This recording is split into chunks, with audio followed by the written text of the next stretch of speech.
नमस्कार, मैं प्रियंका राय आप सभी दर्शकों का अन्नदाता कार्यक्रम में स्वागत करती हूं। हमारे देश का किसान जन का पोषक है, वो श्रम का देवता है, अन्नदाता है, उसमें ही भारत की आत्मा निवास करती है। ऐसे ही किसानों की प्रगति के लिए हम खेती बाड़ी से जुड़ी हुई बहुत सी नई लाभकारी जानकारियां हर रोज सुबह लेकर आते हैं। तो चलिए कार्यक्रम शुरू करने से पहले देखते हैं क्या है आज के अन्नदाता में। मिल्किंग मशीन से दूध निकालना है काफी आसान। बेर के बाग में कीट रोगों का नियंत्रण करके ले अधिक फलोत्पादन।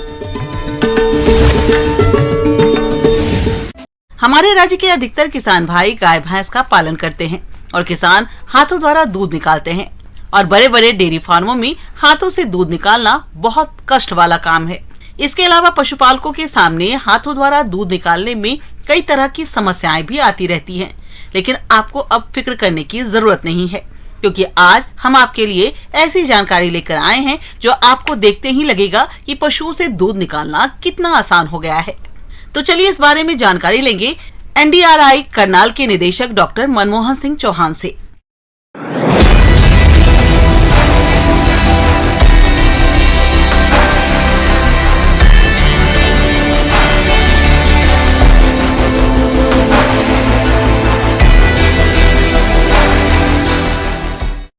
जैसे कि आपने कहा है कि जो पशुपालन हमारा एक मुख्य उद्देश्य है, इसके तहत हम अच्छी नस्ल के जितने भी हमारे जो पशु हैं उनकी पैदावार को बढ़ा रहे हैं और उसमें अलग अलग तरीके से हम खोज कर रहे हैं कि ताकि पशु का रखरखाव, पशु का चारा, पशु में आने वाली जो भी बीमारियां हैं उसका निदान और साथ साथ जो उसका उत्पादन जो होता है उसको भी हम लें।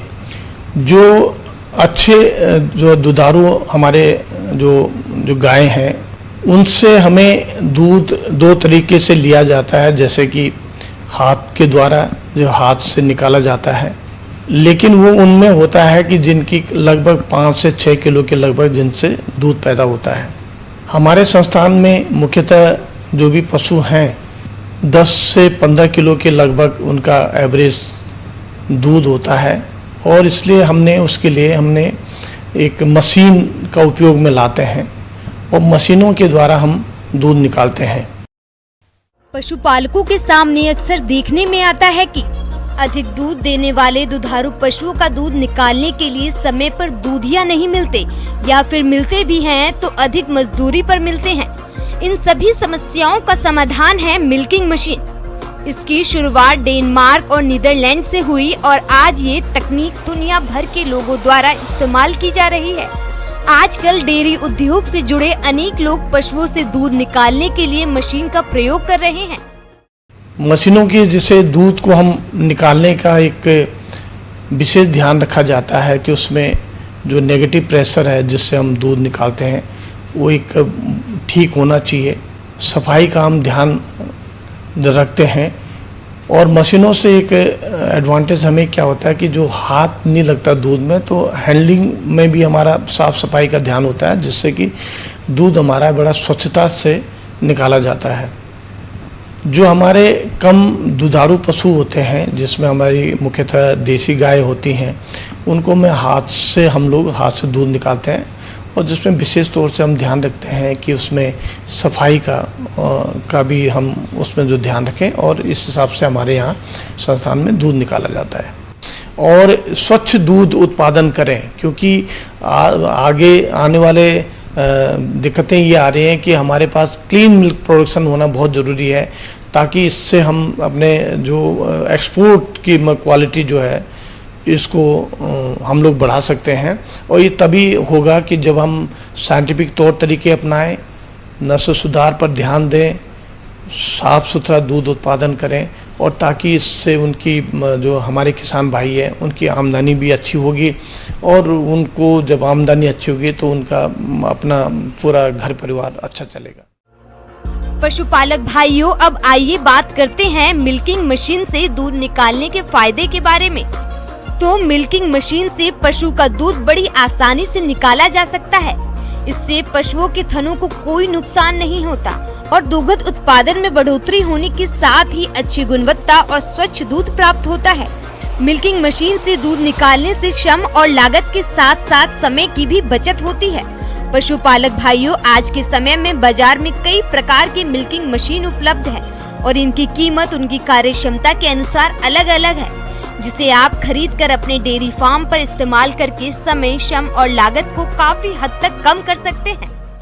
हम लगातार इस दिशा में काम कर रहे हैं और आगे जो 2030 तक हमारा वो है जो उत्पादन का लक्ष्य जो बराबर बढ़ रहा है, करीब 240 मिलियन टन लगभग जो है, आप ये मान के चलें कि 24 करोड़ टन हमारा दूध उत्पादन का उद्देश्य है और जो इस दिशा में काम कर रहे हैं। और मैं समझता हूं कि जिस हिसाब से हमारे वैज्ञानिक कार्य कर रहे हैं, जो हमारी नई नई टेक्नोलॉजीज निकल रही हैं, उनको ध्यान में रखते हुए हम इस लक्ष्य को जरूर जो प्राप्त करेंगे।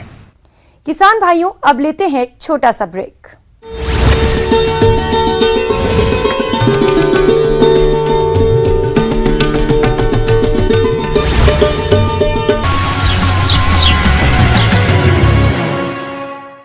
ब्रेक के बाद आप सभी दर्शकों का अन्नदाता में स्वागत है।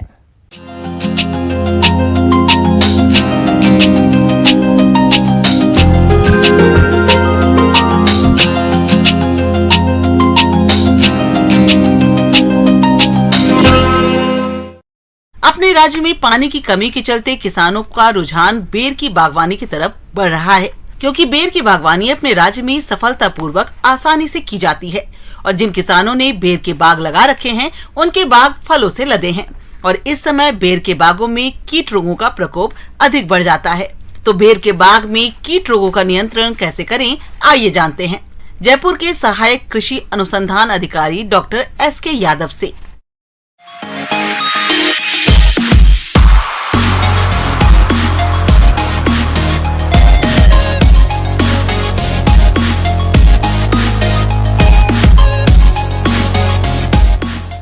आज हम शुष्क क्षेत्रों की व राजस्थान की प्रमुख फल बेर के बारे में कुछ विचार विमर्श करेंगे। क्योंकि इसे गरीब का सेब भी कहा जाता है और कहीं भी क्यों ना, जब ये पोषक तत्वों से इतना भरपूर है। किसान भाई बेर का बाग लगाकर इसके अंदर अंतर सस्य क्रिया करके अधिक से अधिक मुनाफा, अलग से मुनाफा भी कमा सकते हैं। जिस प्रकार यहाँ के इस किसान भाई ने यहाँ बेर का बाग लगा के और बीच में अंतर सस्य क्रियाएं कर रखी है। किसान भाइयों, फलों में बेर को गरीबों का मेवा कहा जाता है क्योंकि इसमें कई तरह के विटामिन, कैल्शियम, फास्फोरस और आयरन, खनिज लवण प्रचुर मात्रा में पाए जाते हैं। इसके अलावा इसका फल काफी सस्ता और आसानी से सब जगह मिल जाता है। इसके बाग अपने प्रदेश में बड़े पैमाने पर देखे जा सकते हैं। इसकी बागवानी से किसान अच्छा लाभ भी कमाते हैं। किसान भाइयों, बेर के बाग में पुष्पन से फलन की अवस्था पर कई तरह के कीट और रोगों का प्रकोप भी होता है। जो बागवान इसका सही पहचान करके समय पर नियंत्रण कर लेते हैं, उन्हें अधिक फलोत्पादन मिलता है। बेर में लगने वाले कुछ प्रमुख कीटों व व्याधियों के बारे में बात करेंगे। इसके प्रमुख कीट की बात की जाए तो इसका प्रमुख कीट है फल मक्खी। फल मक्खी के अंदर यह बेर का सबसे हानिकारक कीट है। जब फल छोटे व हरे रहते हैं तब कीट का आक्रमण होता है। शुरू में फल में एक लट, जिसे अपन मैगट बोलते हैं, पाई जाती है। छोटे फल इसके प्रभाव से काणे हो जाते हैं, लेकिन बड़े फलों के आकार में कोई विशेष अंतर नहीं पड़ता है। इसके आक्रमण से बीज के चारों ओर खाली स्थान हो जाता है, वह सड़ा सा दिखने लगता है तथा लटें अंदर से पूरा फल खाने के बाद बाहर आ जाती है। इसके बाद यह मिट्टी में प्यूपा के रूप में छिपा रहता है। कुछ दिन बाद इसमें मक्खियां बनकर तैयार हो जाती है तथा आक्रमण फलों का पुनः शुरू हो जाता है। बेर के बाग में अधिक नुकसान पहुंचाने वाला मुख्य कीट है फल मक्खी। फल मक्खी कीट की पहचान, यह कीट बेर को सबसे अधिक नुकसान पहुंचाता है। इस मक्खी की वयस्क मादा फलों के लगने के तुरंत बाद उनमें अंडे देती है और ये अंडे लार्वा में बदलकर फल को अंदर से नुकसान पहुंचाते हैं। इसके आक्रमण से फलों की गुठली के चारों ओर एक खाली स्थान हो जाता है तथा लटें अंदर से फल खाने के बाद बाहर आ जाती हैं। इसके बाद में मिट्टी में प्यूपा के रूप में छिपी रहती हैं तथा कुछ दिन बाद वयस्क बनकर पुनः फलों पर अंडे देती हैं और नुकसान करती हैं। इसके नियंत्रण की बात करें तो बाग के आसपास के क्षेत्र की जंगली झाड़ियों को हटा दे, प्रभावित फलों को इकट्ठा करके नष्ट या कहीं गड्ढे में गाड़ दे, वह मई जून में बाग की मिट्टी को पलटते रहे। बाग की मिट्टी के साथ साथ जो पेड़ के चारों ओर की मिट्टी है उसको भी पलटते रहे, वह उसको रेकिंग से मिट्टी को पलटते रहे। अगर हम बात करें इसके केमिकल कंट्रोल की तो इसके लिए मोनोक्रोटोफॉस 36 SL 1 ml या डाइमिथोएट 30 EC 1 ml प्रति लीटर हिसाब से छिड़काव करें। दूसरा छिड़काव इसके 15 से 20 दिन बाद में 20 दिन के अंतराल पे करते रहे। इसके अगले अगर कीट की बात करें तो वो आता है छाल भक्षक कीट। जून माह में यह कीट पेड़ की छाल को खाता है तथा छिपने के लिए अंदर डाली में गहराई तक सुरंग बना लेता है तथा कभी कभी डाल या शाखा कमज़ोर हो जाती है। इसके नियंत्रण की बात करें तो सूखी शाखाओं को काटकर जला दें या मेलाथियान 50 EC 1.5 ml प्रति लीटर पानी का घोल बनाकर शाखाओं तथा डालियों पर छिड़कें। साथ ही सुरंग को साफ करके पिचकारी की सहायता से केरोसिन 3 से 5 मिलीलीटर प्रति सुरंग डालें या फुआ बनाकर सुरंग के अंदर रख देवें। बाहर से गीली मिट्टी से बंद कर देवे। तो बेर के बाग में लगने वाला मुख्य रोग चूड़ित आसिता, जिसे छछाया रोग भी कहते हैं। इस रोग में पौधा पत्तियों गिरा देता है, फलों का आकार छोटा हो जाता है। इसी क्रम में आगे इसके रोगों की बात करें तो इसका प्रमुख रोग है छाछा रोग। छाछा जिसे अपन पाउडरी मिल्ड्यू या चूनी फफूंद भी कहते हैं। इस रोग का प्रकोप जाड़े में मोस्टली जाड़े में दिखाई देता है। इससे बेर की टहनियाँ, पत्तियाँ व फल सफ़ेद कवक आवरण से ढक जाते हैं। प्रभावित पत्तियों एवं फलों की वृद्धि रुक जाती है और फल गिरने लग जाते हैं, जिससे बाज़ार में इनकी मांग कम रहती है। वह इससे सीधा किसान को भारी नुकसान देखने को मिलता है। इसके नियंत्रण की बात करें तो डाइनो के 48 EC 0.1% के 3 छिड़काव, प्रथम फूल आने से पहले और 2 बाद में 15-15 दिन के अंतराल पर इसका छिड़काव करना चाहिए। इसके अतिरिक्त कार्बेंडाजिम 50 WP 1 ग्राम प्रति लीटर पानी के घोल का छिड़काव करके भी इसका नियंत्रण किया जा सकता है। वह किसान भाई इससे अधिक से अधिक उपज ले सकते हैं। आगे और भी हैं खेती बाड़ी से जुड़ी हुई बहुत सी रोचक जानकारियां। यहाँ रुकेंगे एक और छोटे से ब्रेक के लिए।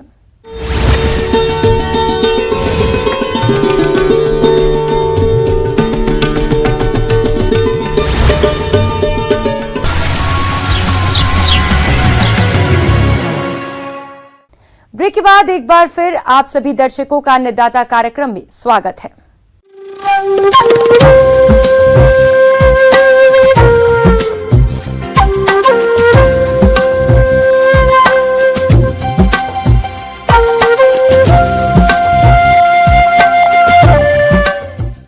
मौसम विभाग की रिपोर्ट पर साप्ताहिक कृषि सलाह इस प्रकार है।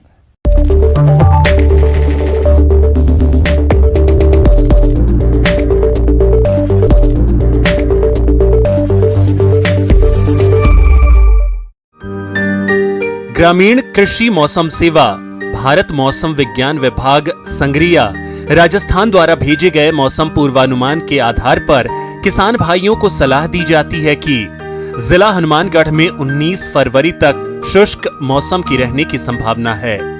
18 से 19 फरवरी को बादलों की आवाजाही का अनुमान है।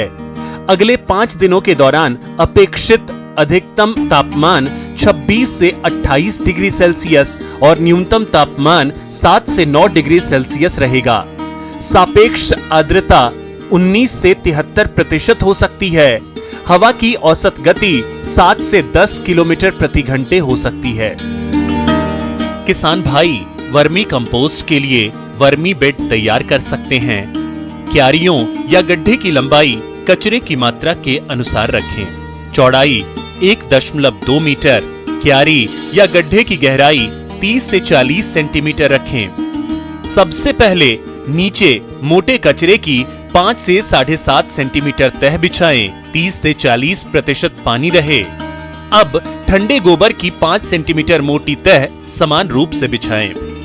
इसे 5 से 8 बार दोहराएं जब तक गड्ढा भर न जाए। लगातार नमी की स्थिति गेहूं की फसल में पीली रोली रोग के लिए अनुकूल है। इस रोग से पौधे की पत्तियों पर पीले रंग का पाउडर रेखीय धारियों के रूप में दिखाई देता है। लक्षण दिखाई देने पर प्रोपिकोनाजोल 25 ईसी या टेबुकोनाजोल 25.9 ईसी का 1 मिलीलीटर प्रति लीटर की दर से घोल बनाकर छिड़काव करें। सरसों की फसल में स्क्लेरोटीनिया तना सड़न की समस्या दिखाई देने पर प्रोपिकोनाजोल 25 ईसी की 0.5 मिलीलीटर दवा प्रति लीटर पानी की दर से घोल बनाकर छिड़काव करें। फली छेदक से बचाव के लिए जनवरी माह में एक फेरोमेन ट्रैप प्रति बीघा में 1 या अधिक फली छेदक के पतंगे 2 या 3 दिन लगातार आने पर मेलाथियान 5% चूर्ण 6 किलो प्रति बीघा की दर से 5 से 8 दिन के बीच पहला छिड़काव करें व 15 दिन बाद इसे दोहराएं। नींबू प्रजाति में सूखी रोगग्रस्त शाखाओं तथा गुल्ले को काट दें तथा काट छांट के तुरंत बाद 200 ग्राम कॉपर ऑक्सीक्लोराइड 100 लीटर पानी में घोलकर छिड़काव करें। कंपोस्ट या गोबर की सड़ी खाद भी डाली जा सकती है। अमरूद और बेर को छोड़कर सभी प्रमुख फलों के पौधों के लिए अच्छी तरह से सड़ी हुई गोबर की खाद या अन्य जैविक खाद का उपयोग किया जा सकता है। फरवरी महीने से जायद की फसलों की बुआई का समय शुरू है, जिन्हें फरवरी के महीने में ग्रीन हाउस या घर के अंदर थोड़ी गर्म मिट्टी में बोया जाना चाहिए। भिंडी ऐसी सब्जी है जिसकी खेती हर तरह की मिट्टी में हो जाती है। फरवरी मार्च में इसकी खेती आसानी से की जा सकती है।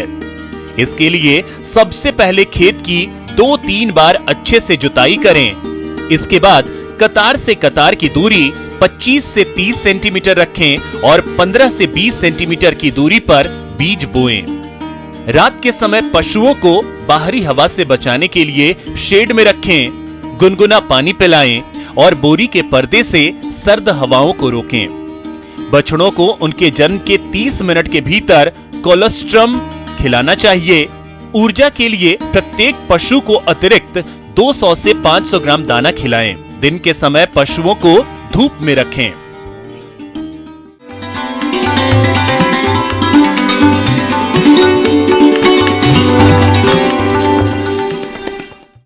आइए जानते हैं अन्नदाता निशुल्क फोन के माध्यम से पूछे गए समस्याओं का समाधान। अन्नदाता निशुल्क फोन संपर्क सेवा के माध्यम से पूछे गए प्रश्नों में से आज हमने जिस प्रश्न को कार्यक्रम में शामिल किया है उसे पूछा है ग्राम रयाना, जिला उदयपुर के कृषक ईशन वर्मा ने। आप बैंगन की फसल में बंधा रोग की पहचान और नियंत्रण के बारे में जानकारी चाहते हैं, तो ईशन वर्मा जी आपकी जानकारी के लिए प्रस्तुत है कार्यक्रम का ये अंश। किसान भाइयों को मेरा सबसे पहले नमस्कार। आपने जो प्रॉब्लम बताया है वो काफ़ी हमारे even different part of the India में भी देखने को मिलता है और हमारे किसान भाई काफ़ी कंफ्यूज रहते हैं कि ये वायरल है या फिर क्या है, न्यूट्रिशनल डिफिशिएंसी है। तो आज मैं आपको बताने जा रही हूँ कि इसको कैसे सही पहचान करेंगे कि आपका न्यूट्रिशनल डिफिशिएंसी है या किसी और वजह से हो रहा है जिसकी उपचार की ज़रूरत है। तो किसान भाई जब आप देखेंगे, जब आप बैगन की खेती कर रहे होंगे तो देखेंगे कि इसमें से कुछ जो प्लांट हैं, पौधे एकदम छोटे रह गए हैं और उनकी जो पत्तियां हैं काफ़ी नॉर्मल साइज से काफ़ी छोटी हो गई हैं, छोटी छोटी रहेंगी, थोड़ी खुरदुरी रहेंगी। और इसमें क्या होता है कि जब फूल होने लगती हैं तो एक्सिलरी बर्ड जिसको बोलते हैं, नीचे वाली जो ब्रांचेज होती काफ़ी मात्रा में आती है जो कि नॉर्मल में नहीं आती है और प्लांट आपकी बौना दिखेगी, उसमें इंटरनोडल डिस्टेंस कम जाती है और पूरे बूसी अपीयरेंस जैसे झाड़ू जैसा अपीयरेंस आपको देगी। और देखिएगा कि इस पे इन जनरल यदि शुरू में अटैक हुआ है इस बीमारी का तो देखिएगा कि वहाँ पे आपकी जो फूल और फल लगने की मात्रा है वो काफ़ी घट गई है या तो फिर नहीं आती है। तो इससे काफ़ी लॉस होता है, जो आपको मिलना चाहिए वो नहीं होता है। किसान भाइयों, रोग के लक्षणों को जानने के बाद अब बारी आती है इस रोग की रोकथाम की। तो इसके लिए किसान कौन कौन से उपायों को अपनाएं, आइए जानते हैं। क्या होता है कि ये जो बीमारी होती है माइकोप्लाज्मा से फैलती है, तो आपको उसके लिए उपचार करना होगा, क्योंकि एक टाइप की बीमारी है। तो उसके लिए उपचार के लिए आप सबसे पहले क्या कीजिए कि ये जो होता है कि लीफ हॉपर से इंसेक्ट होती है, कीड़ा होती है, उससे फैलती है, तो उसका कंट्रोल करना बहुत ज़रूरी है, लीफ हॉपर का। तो इनिशियल कंडीशन में जैसे कि 1-2 प्लांट आप देख रहे हैं, तो सबसे पहले क्या कीजिए कि जैसे ही आपको इस तरह की पौधे मिल रही है खेत में, तो उसको उखाड़ के और ज़मीन के अंदर गाड़ दीजिए।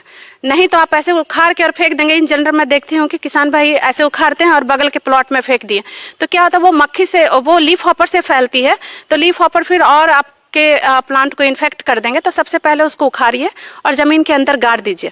ये आपका शॉर्ट टर्म मतलब मैनेजमेंट हुआ। और लॉन्ग टर्म के लिए क्या कीजिए कि क्रॉप रोटेशन लीजिए। वहाँ पे क्रॉप रोटेशन का मतलब होता है कि जैसे बैंगन लिए हैं वहाँ पे, तो अगली बार बैंगन ना ले, कोई सीरियल क्रॉप ले ले या मेज ले ले, इस तरह का आप क्रॉप रोटेशन एडॉप्ट कीजिए। दूसरी है कि आप का वहाँ पे जो खेत की आसपास की में जो जंगली घासें हैं, बीट्स हैं, उसको आप अच्छे से निकाल दीजिए, उसको अच्छे से मैनेजमेंट कीजिए। ये नहीं कि अपनी खेत की सफाई कर ली और अगर बगल पूरे गंदे रखें, तो उससे भी बीमारियां फैलती है। वो है जो कि लीफ हॉपर को होस्ट देती है। तो हम अपने आसपास की एरिया को साफ रखेंगे तो हमारे खेत में ऑटोमेटिक बीमारियां कम आएगी। और एक आप और चीज़ कर सकते हैं कि आप जो ग्रो कर रहे हैं, आप देख रहे हैं कि बार बार ये बीमारियां आ रही है, तो आप रेजिस्टेंट वेराइटी जो कि सही रोगों से सहनीसूत है, उनको आप टॉलरेंट वेराइटी को आप ले सकते हैं। जैसे कि पंथ ऋतुराज है या BB7 है, ये सब वेराइटियाँ हैं कुछ जो एरिया में है। आप उस एरिया के रेजिस्टेंट वेराइटी को सिलेक्ट कीजिए, वहाँ के स्टेट में जाके पता कीजिए कि यहाँ की रेजिस्टेंट वेराइटियाँ क्या हैं, क्योंकि ये वैरी करता है स्टेट टू स्टेट। तो आप इसके अकॉर्डिंग आप अपना सेलेक्ट कर लीजिए। तो इस तरह के यदि उपाय कीजिएगा तो आप इस रोगों से निदान प्राप्त कर सकते हैं।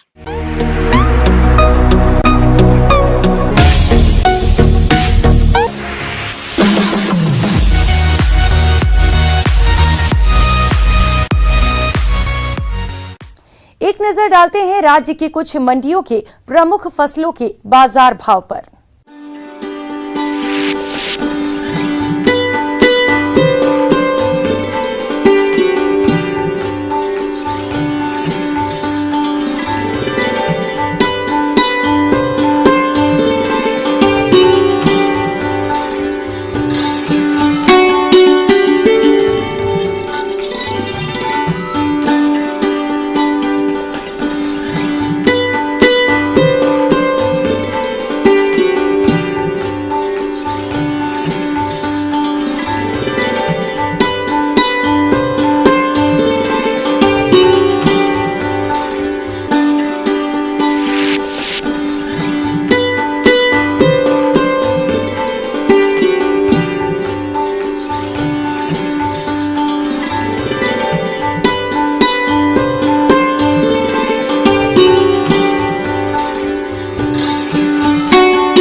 किसान भाइयों, कृषि संबंधित समस्या और सुझावों के लिए आप हमें इस पते पर संपर्क कर सकते हैं। प्रोड्यूसर अन्नदाता news 18 Rajasthan, Ramoji film city, Hyderabad 501512। साथ ही आप हमें ईमेल भी कर सकते हैं। हमारा ईमेल है p18annadatarajasthan@news18.com। इसके अतिरिक्त आप हमें निःशुल्क हेल्पलाइन नंबर 1800-8892-163 पर सोमवार से शनिवार सुबह 10 से शाम 4 बजे के बीच संपर्क कर सकते हैं। अब समय हो रहा है आपसे विदा लेने का। कल फिर मुलाकात होगी कृषि से जुड़ी महत्वपूर्ण जानकारियों के साथ। तब तक के लिए नमस्कार।